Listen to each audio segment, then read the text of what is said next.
Vamos aproveitar então e chamar o nosso time de analistas para comentar esses números de ambas as pesquisas. Temos aí Basília Rodrigues e Gustavo Uribe por enquanto.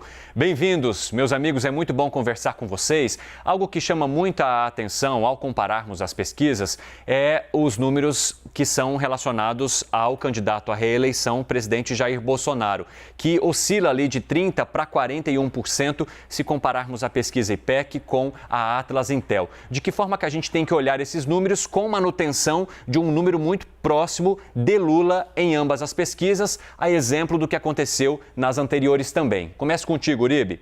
A gente pode ver uma diferença de metodologia, Cine, que ajuda a explicar o porquê dessas diferenças. Inicialmente, bom dia a todos, bom dia Basília, bom dia Cine, bom dia Marcela e a todos os livers que nos assistem. A metodologia do Atlas é uma metodologia pela internet, então acaba não pegando o eleitorado de mais baixa renda e o percentual daqueles que recebem até 2 salários mínimos fica em 35%.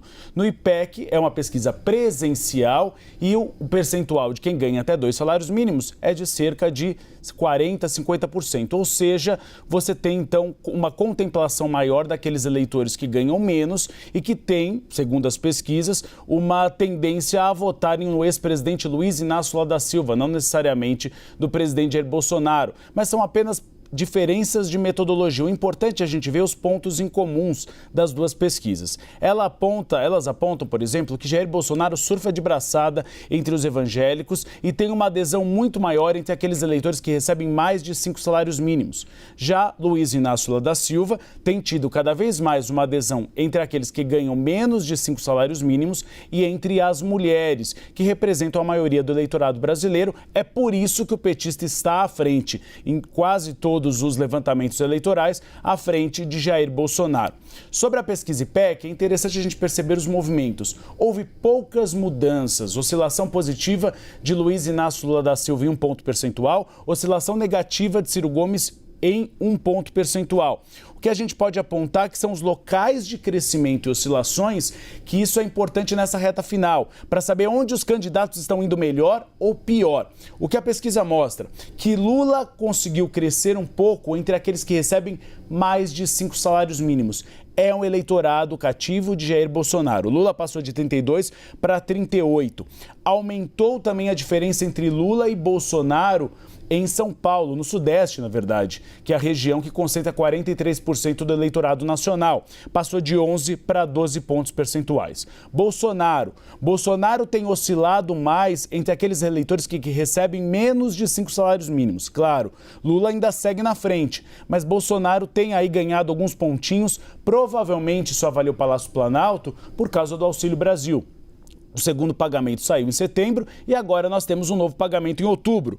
Ele passou aqui para pelo menos 2 pontos percentuais a mais. E evangélicos. Jair Bolsonaro chegou a 50% entre os evangélicos, ou seja, metade dos evangélicos votam em Jair Bolsonaro.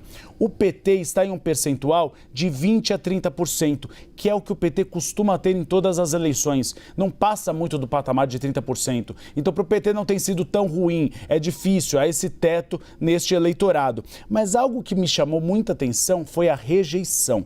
A pesquisa IPEC mostra que tanto Lula como Bolsonaro tiveram um aumento da rejeição. Bolsonaro teve um aumento em 1 ponto percentual, uma oscilação positiva, e Lula teve 2. Resultado da guerra plebiscitária, do chumbo grosso, do tiro, porrada e bomba, que tem sido esse primeiro turno, antecipando uma estratégia de segundo turno. Então, essa estratégia do ataque tem dado resultado na rejeição. E isso pode fazer diferença no segundo turno. Para o primeiro turno é um pouco mais difícil, não conta tanto. Mas para o segundo turno sempre ganha aquele que tem menos rejeição. Pois é, né? Por isso que esse fator a gente tem avaliado tanto, né, por aqui, porque também é o que indicam as pesquisas diante desse cenário que é tão instável, né? Essa pesquisa Atlas Intel, ela tem uma metodologia diferente, né, como vocês ressaltaram aí, como você falou, Uribe, ela faz uma análise pela internet, então tem um aspecto diferenciado, mas tem uma tendência ali em comum de fato. Agora, Basília, a decisão do voto útil, ela é tomada pelo eleitor de última hora? Bom dia.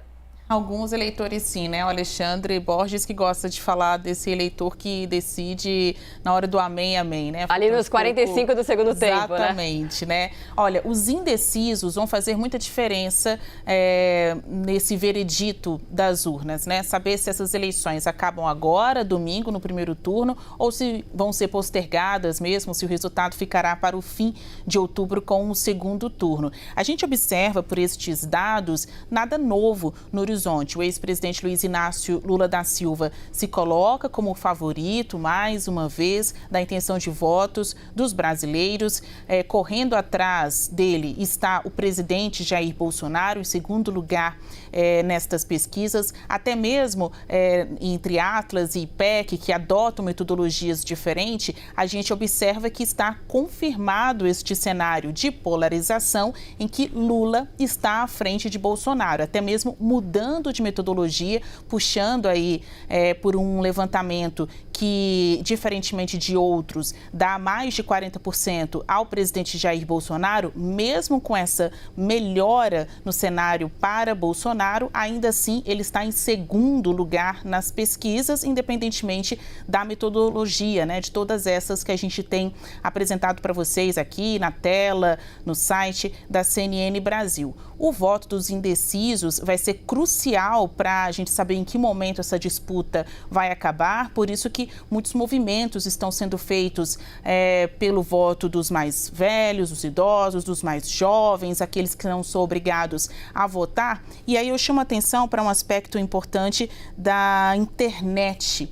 O quanto de informação, de mentiras, também vão circular nestes últimos dias para a abertura das urnas, né, no domingo. Então, o professor Antônio Lavareda, que é responsável por uma outra pesquisa que a gente fala muito aqui, o IPESP, no fim de semana, conversando com ele, até ao vivo na CNN Brasil, ele disse que é um terreno fértil para publicação de fake pesquisas, que as pessoas, o eleitor, precisa ficar atento em mensagens de WhatsApp que vai receber, conversa em grupos de amigos, familiares, surgindo com pesquisas nunca antes vistas nessa nação, né? Pesquisas sem metodologia comprovada, por muitas vezes não registradas no Tribunal Superior Eleitoral, apontando uma inversão de cenário ou um resultado que nenhuma outra pesquisa evidenciou até aqui. Então, por isso que é importante estar atento nos veículos de comunicação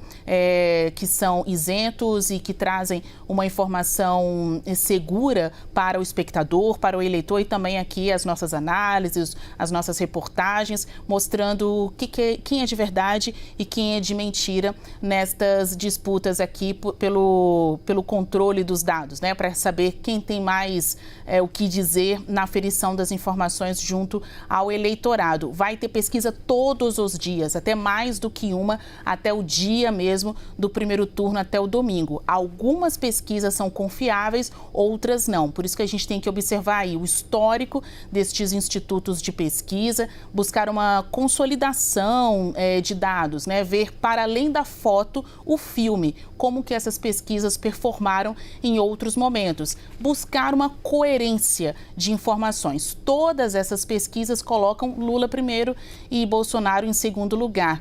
E a IPEC, que é a que a gente está debatendo neste momento, aumenta as chances de resolução já no primeiro turno, uma vez que Lula teria mais de 50% das intenções de votos, levando em consideração os votos válidos. Mas é uma diferença muito ali estreita, né? Muito pau a pau. Por isso que realmente a gente só vai saber se termina ou se prorroga esse jogo no domingo.